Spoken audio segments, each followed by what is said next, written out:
અરવિંદભાઈ સૂર્યવંશી રાજાની છઠ્ઠી પેઢીએ પૃથુ રાજા થયા. આ સમજદાર બધા છે એટલે નાની 2 મિનિટની વાત કરી દો. વાતું તો હવે 2 કલાકની વાતું સાંભળવા વાળું ઓડિયન્સ નથી, એની પીડા છે અમને. પણ એ બધી વાતોને અમે ટૂંકમાં આપને કરું છું. સૂર્યવંશી રાજાની છઠ્ઠી પેઢીએ પૃથુ રાજા થયા, જેના નામ ઉપરથી આપણે આ ધરતીને પૃથ્વી તરીકે ઓળખી છીએ. અને હવે બહુ જાજી વાત નહીં કરું, પણ સાંભળજો. ઈના સૂર્યવંશી રાજાની પેઢી 32મી પેઢી 32, જેનું નામ પડે અને મારા ને તમારા રૂવાડા ઉભા થઈ જાય કે સત્યની કસોટી અને સત્યની પરીક્ષા કેવી. 32મી પેઢી સૂર્યવંશી રાજાની, એમાં ત્રિશુંગ રાજા જન્મ્યા. અને ત્રિશુંગ રાજાના દીકરા એટલે રાજા હરિચંદ્ર. અને હરિચંદ્ર રાજાએ કીધું, તું રઘુકુલ રીતિ સદા ચલી આઈ, પ્રાણ જાય બરુ વચન જાય. સત્ય અમે મૂકી નહીં. ફરી બજારમાં વેચાઈ જવું પડે તો ભલે ખપી જવું પડે. એક બાજુ તારામતી વેચાઈ જાય, એક બાજુ હરિચંદ્ર રાજા વેચાઈ જાય, એક બાજુ રોહિત વેચાઈ જાય. સાંભળજો સૂર્યવંશી રાજાની પેઢીઓ કેવી છે. બધા બજારમાં વેચાઈ ગયા. રોહિતનું મળદું લઈ તારામતી આવે છે શમશાનમાં. હરિચંદ્ર રાજા, અયોધ્યાનો રાજા, શમશાનમાં મળદા આવે તો એને અગ્નિ દેવા માટે પૈસા લઈ લાકડા મૂકે. સાંભળજો, નેકી અને ટેકી કેવી હોય. કાંઈ પણ ખોટું પગલું ભરોય પેલા એટલું યાદ રાખજો કે આપણો બાપ કોણ છે. અને તેદી તારામતીને એટલું કીધું તું, દાણ લીધા વિના દાગ નો દેવા દઉં. પૈસા થાય, હું વેચાઈ ગયો છું. અયોધ્યાનો રાજા હતો, પણ આ તો ભરી બજારમાં વેચાણો છું. અને મારે જે કઈ કરવું પડે કે પણ આપણો દીકરો છે. સરપંચ થયો રોહિતને કે વાત સાચી છે સતી, આપણો દીકરો છે, પણ દાણ લીધા વિના દાગ નો દેવા દઉં. પોતાના દીકરાનું મળદું શમશાનમાં એક બાજુ મૂકી દીધું, અગ્નિદાનો દેવા દીધો. તેથી ભગવાનને કહું તૂટવા મંડી થી. આટલી સત્યતા. આ વાત ઈ 32મી પેઢી ત્રિશુંગ રાજાના દીકરા હરિચંદ્ર રાજા. અને હવે સાંભળજો, એથી આગળ 40મી પેઢી સૂર્યવંશી રાજાની, રાજા સગરજનમાં. આખી જે જ્ઞાતિ છે, આ ભગીરથ રાજાની મેં કીધું, આખી જે પરંપરાની વાત કરું છું. રાજા સગર હતા, અને સગર રાજાએ 100 અશ્વમેઘ યજ્ઞ કર્યા. અને એનું બધું જે પુણ્ય હતું એ બીજા માટે કર્યું. અને હવે એની 44મી પેઢી ભગીરથ રાજા જન્મા. મેં આપને દુહો કીધો કે એતણ ગડકો આડરો તીર ગંગા તટ જાય, તો માનવીયા કુળની માય ભૂતનો હરદે ભાગીરથી. અરવિંદભાઈ, તમારો બાપ એવો છે જે જગતના કલ્યાણ કરે. યાર, એ તમારે એટલું યાદ રાખવાનું કે આપણાથી જગતનું કલ્યાણ ન થાય તો કાંઈ નહીં, પણ આપણા પાડોશીનું તો સારું આપણે ન કરીએ તો આપણો બાપ ને આપણા બાપનું નામ લાજે. યાર, એ જે પરંપરા. 44મી પેઢી એટલે ભગીરથ રાજા જન્મા. અને એથી આગળ કહું તો 61મી પેઢીએ રઘુ રાજા, જેના નામ ઉપરથી રઘુવંશી તરીકે ઓળખી છે. સૂર્યવંશી પેઢી છે, પણ રઘુકુલ રીતિ સદા ચલી આઈ, પ્રાણ જાય બરુ વચન જાય. અને એથી એક પેઢી રાજા અજ થયા. એથી આગળ આલો 63મી પેઢીએ રાજા દશરથ થયા. અને 22 જાન્યુઆરી જે બિરાજમાન બન્યા એ સૂર્યવંશી રાજાની 64 એટલે 64મી પેઢીએ રાજા રામ જન્મા. અને ઈ રામ લંકાના કોટને જીતી અયોધ્યાના જેથી તિલક કરવામાં આવ્યું. બધે દિવાળી હોય એવું લાગતું હતું મને તમને બધાઈને કે બધે દિવાળી છે. તેથી મેં એક છંદમાં, અરવિંદભાઈ, ભગવાન રામને સૂર્યવંશી રાજાને મેં એક છંદમાં યાદ કર્યો કે અયોધ્યાના પાદરમાં કેવું લાગે છે કે જેથી રામના 1 નહીં 2 નહીં 496 વર્ષ પછી ભગવાન રામ જ્યારે અયોધ્યાના મંદિરમાં બિરાજમાન બન્યા. બાબરનો સેનાપતિ મીર બાકી, જેને અયોધ્યાનું મંદિર ન ભૂલતો હતો, ઈસવીસન 1528માં મંદિર તોડેલું. મંદિરને તોડી નાખ્યું, રામ મંદિર. અને બાબરી મસ્જિદ માટે પાયા ખોદ્યા. બાબરનો સેનાપતિ મીર બાકી મંદિર તોડી નાખ્યું. પછી ઘણા વર્ષો પછી આપ જાણો છો, ટોટલ 496 વર્ષ જે મંદિર કુશનું બનાવેલું હતું, ભગવાન રામનું જે મંદિર હતું, એ ટોટલ 496 વર્ષ પછી સાહેબ, કોઈ સરકારની વાત નથી, કોઈ બીજી ત્રીજી વાત નથી, પણ એકવાર આ ભારતના વડાપ્રધાનને જોરદાર તાળીઓથી વધાવી લો, જેને નિર્ણય લીધો કે હું રામ મંદિર માટે પાયો ખોદું છું. કોના બાપની તેવડ છે આયા. 496 વર્ષ પછી ભગવાન રામ 22 જાન્યુઆરી બિરાજમાન થઈ ચુક્યા. આ સૂર્યવંશી રાજાની મેં ટૂંકમાં આપને વાત કરી. 1 નહીં 2 નહીં, પણ ઠેઠ મીર બાકી બાબરના સેનાપતિએ મંદિર તોડ્યું. ત્યારથી 1992 સુધીમાં 81 યુદ્ધો થયા. એ કોને કોને કર્યા એ વાત તો બહુ લાંબી છે આયા, પણ મેં તેથી છંદ લખ્યો ભગવાન રામને યાદ કરતા. અયોધ્યાના પાદરમાં રામના બિરાજમાન બહેણા થઈ ગયા. તેથી મેં છંદમાં કીધું કેવો લાગે છે અયોધ્યાના પાદરમાં મારો રામ?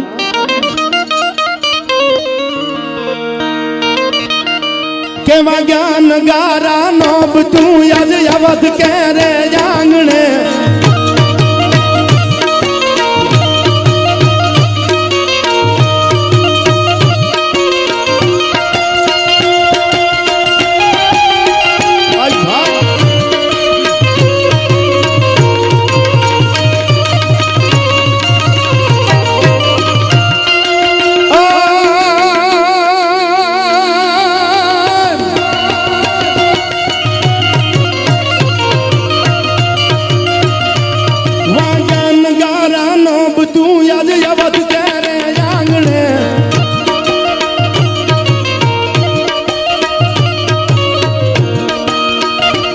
મૂરત મનોહર જોઈને પાણી જરે છે પાપણે જય જય જય સિયારામ જય સિયારામ અરવિંદભાઈ સાહેબ દુનિયામાં ભરોહાની વાત જો શીખવી હોય ને તો દાસારામ બિલ્ડરને મળવું પડે જેના મોઢેથી મેં આજ સુધીમાં એક જ વાત સાંભળી છે કે જે કાંઈ શું એ તો મારા દાહ બાપાના પ્રતાપે શું દાસારામના પ્રતાપે શું આવો જો વિશ્વાસ હોય તો આ પરિવારને એટલો બધો દાસારામ બાપુ ઉપર વિશ્વાસ છે એ આખો પરિવાર અમારે ભાઈ ભાવેશભાઈ અરવિંદભાઈ ભાઈ પ્રતીક દેવલ અમારે બેન આ બધા જ્યારે હાજર છે ત્યારે મને ભગવાન સૂર્યવંશી રાજાને જે પરંપરામાં જેની સામે બેઠો છું એની પેઢીઓ માટે મારે બોલવું હોય તો શું કીધું?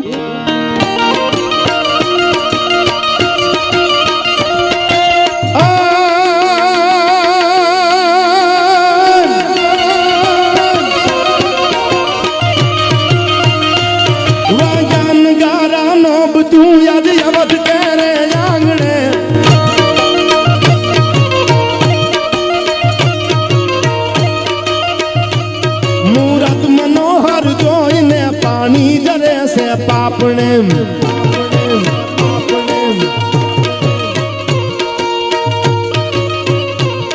આ ધનુર્ધારી મરદ તો મરજાદમાં મલકાઈ છે રાખી રુદામાં રામને હનુમાન તો અરકાઈ છે હનુમાન તો અરકાઈ છે જય જય સિયારામ જય સિયારામ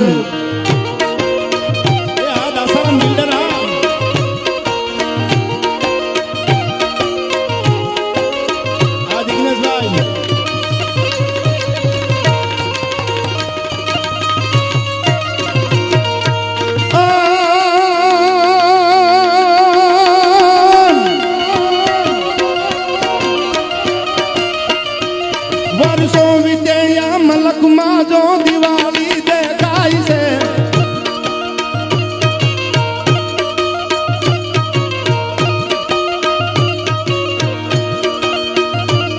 વર્ષો વિદ્યા મલકમાં જો દિવાળી દેખાય છે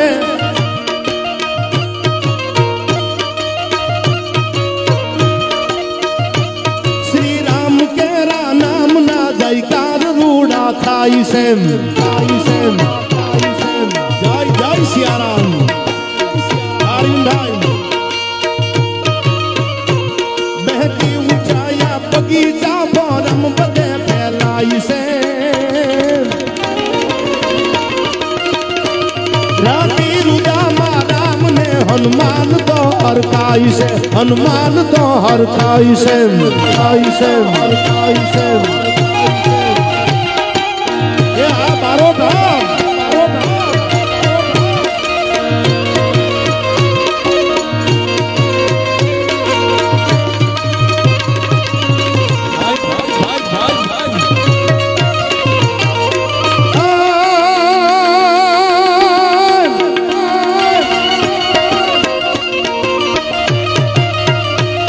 અવસર ઘણા ઉજવાય છે આ ભલી ભારત ભૂમિમાં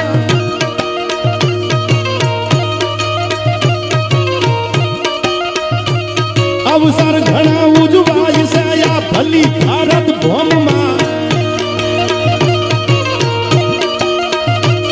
રમતો દીઠો મેં રામને આજ મારા રોમે રોમ નામ શબ્દો નથી શું રજ બની આ પ્રતીક રાખી રુદામાં રામને હનુમાન તો હરખાય છે, હનુમાન તો હરખાય છે, હરખાય છે, હરખાય છે.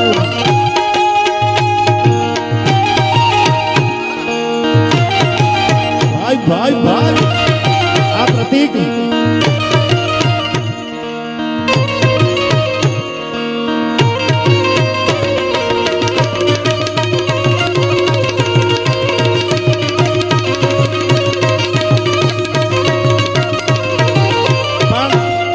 બધા પોતાના મળ્યા છે, સમજદાર બધા છે યુવાનો. અને હું તો એટલું કહું છું કે આવનારા યુવાનો છે, ભારતનું ભવિષ્ય છે, તમારે નક્કી કરવાનું છે. એટલે પહેલી વાત કરી દો, મને કોઈ કીધું નથી પણ તોય કહું છું, વ્યસનથી છેટા રહેજો યાર. પેલો આપણો પરિવાર, પછી આપણું નગર, પછી આપણું રાજ્ય કે પછી આપણો દેશ બરબાદ થાય એવું કામ કરતા નહીં. કારણ કે ભારત છે એ સનાતન ધર્મ એવો છે, સનાતન ધર્મનો આ દેશ એવો છે કે ભૂરિયા ભારતમાં આવ્યા અંગ્રેજો. જ્યારથી ભૂરી આવ્યા તો એને ભગવા પહેરી લીધા છે. ઘણી વાતો મેં સ્ટેજ ઉપરથી કરેલી છે, પણ મારે જે આપને છંદ ગાવો છે એ જ મને જિગ્નેશભાઈ યાદી કરાવી કે જગતમાં ભગવાન પૂજાણા, જગતના ચોકમાં મોટા મંદિરમાં માતાજી જગદંબાઈ પૂજાણી, પણ જેને સાચા પ્રેમ કર્યા ને એના પાળીએ હોરઠમાં પૂજાણા છે. એટલા માટે મને યાદ આવે છે આ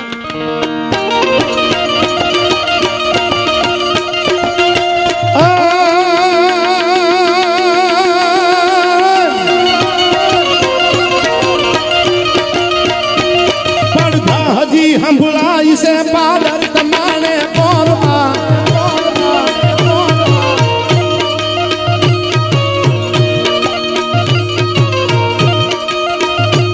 વાતું વિરહની થાય છે હજીએ તમારા શહેરમાં.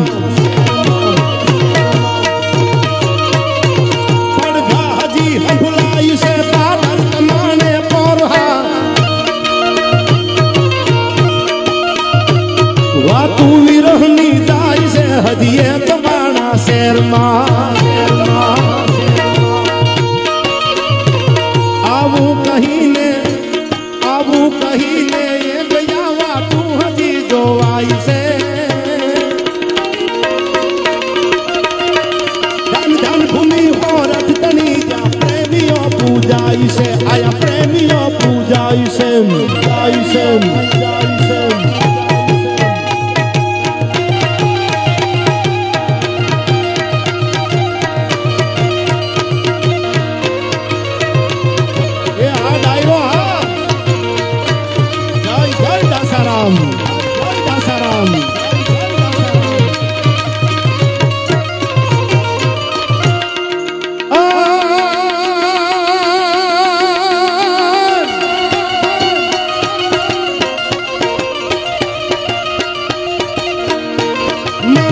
ઘડી મહેમાન થઈ અન મલક આવી મળે. વાલા સગા સૌ કોઈ પણ ભાયું વિનાનું ન ભળે. તમારા ઘરમાં, તમારા ઘરે ગમે એવો મોટો પ્રસંગ હોય, કરોડોપતિ મહેમાન તમારે આવતા હોય, કલેક્ટર હોય, ડીવાયએસપી હોય, એસપી હોય, કોઈ પણ આવે, પણ તમારા ફાટેલ કપડાવાળો તમારો ભાઈ ન હોય તો એ પ્રસંગ રૂડો લાગે ને યાર. કારણ કે ભરતે કીધું છે ભાઈઓ વિનાનું બેકાર મન કડવું લાગે કાગડા. તેદી આ કડીમાં કીધું છે કેવા ભાઈ ભાઈના પ્રેમ હતા.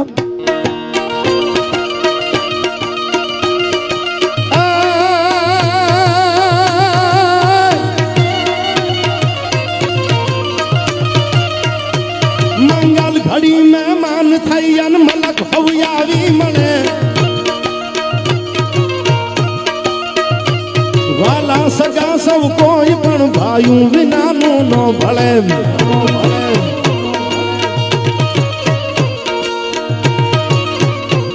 દેખાય પ્રસંગ દુબળો જમ ઉડે કાળા કાગડા.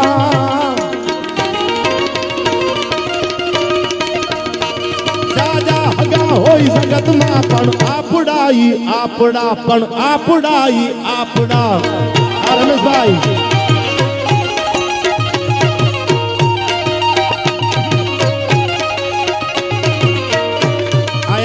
આપણા આમંત્રણને માન આપી, આ મંદિરના આમંત્રણને માન આપી અને કેશોદ પીઆઈ શ્રી બીબી કોળ સાહેબ પધાર્યા છે. એમને એકવાર સાહેબને જોરદાર તાળીઓથી બતાવી લ્યો પીઆઈ સાહેબ ને. પધારો સાહેબ પધારો. આ દાસારામ બિલ્ડર આ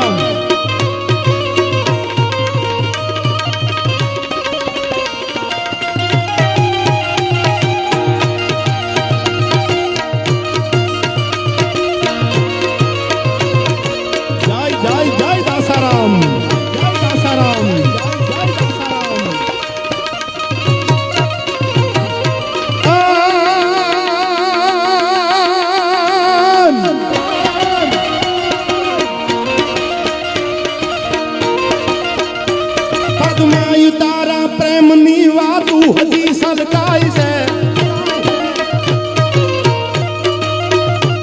મરિયા પછી આ મલકમાં ઓલો માંગડો મલકાય છે.